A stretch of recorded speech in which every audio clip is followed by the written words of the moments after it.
Alright y'all, this your girl Keena with Flossy Blanks. I am going to show you why I press my shirts at 380 degrees for 120 seconds, vice the people that press at 380 for 60 seconds.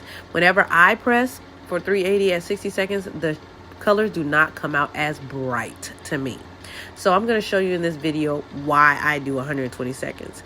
We're going to do these eye match energy. So what we're going to do, we're going to make these shirts. These shirts will be giveaway item for our grand opening at the Flossy Blanks crafting store in Pensacola, Florida.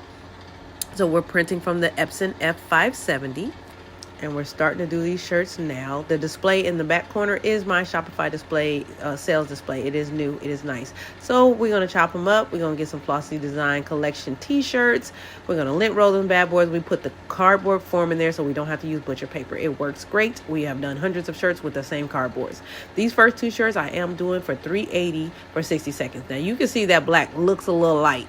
So now we're going to do the red shirt, and you're going to see the same. The red, it actually looks orange in person. It doesn't even look really red, but see how light that is? Now with these second sets, we are going to do 380 for 120 seconds. That's 2 minutes, people. 2 minutes of leaving it on there. I don't suggest doing it at 400 for 120 seconds because I think that's going to scorch the shirt, but to each his own. Now you see how black that black was on that shirt.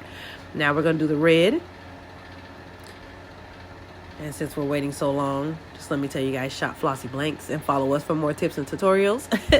But look how red that red is. There's the ashy one on the left, the bright one on the right. The ashy one on the left, bright one on the right. And then both of these are both the bright ones. It's the colors for me, baby. Like I said, shop Flossy Blanks and follow us for more tips and tutorials.